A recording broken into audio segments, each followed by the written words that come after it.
जलेबियाँ पकौड़े फ्राई करता पे समोसे की ये उत्ते की पानी है इदा की होंदा है। वालेकुम अस्सलाम। हाँ मीम हकीम वालेकुम सलाम। पढ़ के हुण वेले ना लाया करो तो 8 हो गए स्कूल।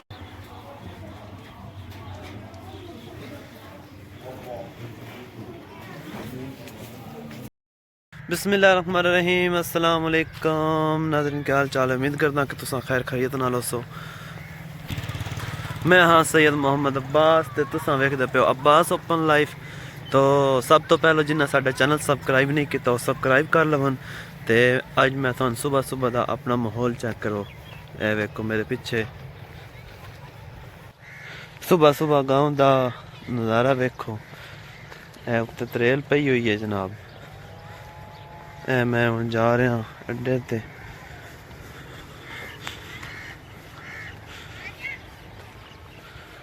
ए साडा गाँव नज़र आ रहा थानू।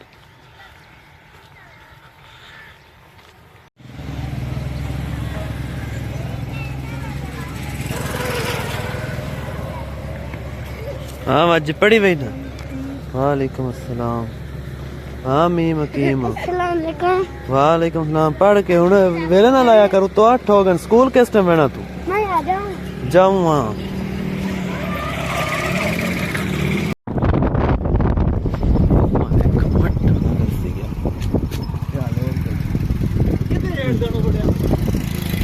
मैं की करदा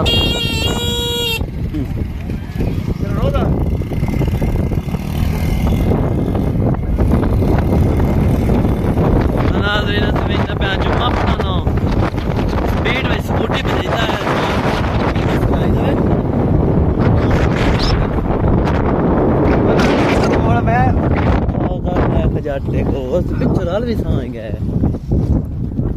बड़ा मट्ठा चक्का एक तो पता नहीं कितनी काली। ड्राइवर मैं बनना तू बन गया।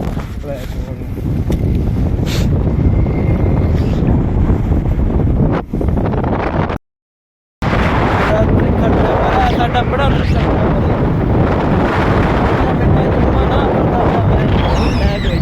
समेत वेख दो स्कूलों आया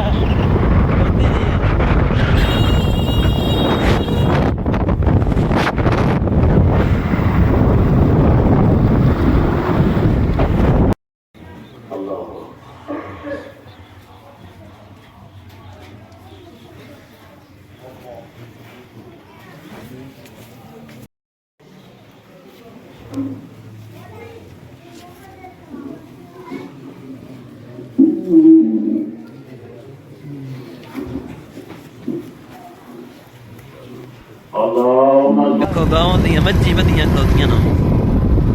राम देना लोग जुम्मा से पढ़िया जुम्मा पढ़ के हूँ असं बहते पे वापस।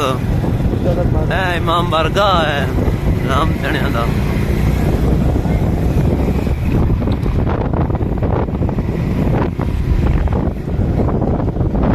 हाँ भाई जुम्मा कि पढ़ता है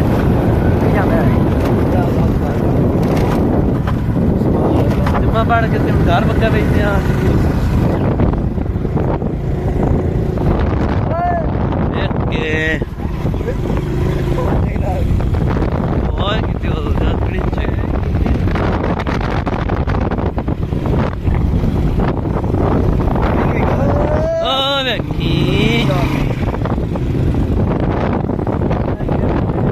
मैं थानू अज विखाईना कि पकौड़े समोसे किस तरह बनते हैं।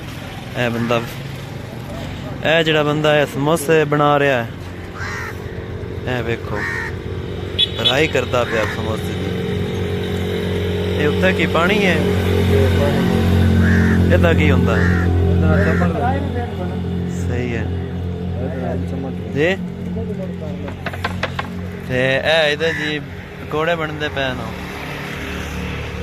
ए बंदा बना रहा है बहुत ही ज़बरदस्त और मज़ेदार पकौड़े। जै खाने वालों आके खा सकता पैसे दे के। ते ए जलेबी कड्डी पई है। ए वेखो जलेबियाँ पकौड़े تو ناظرین تسی ویکھ لیا کہ پکوڑے سموسے کس طرح بن رہے ہیں جہاں کھانے ہون بہترین پکوڑے بہترین سموسے آ کے کھا سکتا ہے تے اسی تھانوں کھلا دسائیں گے تے باقی تسی ساڈے چینل نو سبسکرائب کر لینا جنہاں سبسکرائب نہیں کیتا اجے تک تے لائک بھی کر دینا ٹھیک ہے اللہ حافظ خوش رہو سلامت رہو آج کا ولاگ ساڈا اتنا ہی ہے تے دعا میں یاد رکھو رمضان کریم کا مہینہ چل رہا ہے تے سارے دعا میں یاد رکھو اللہ حافظ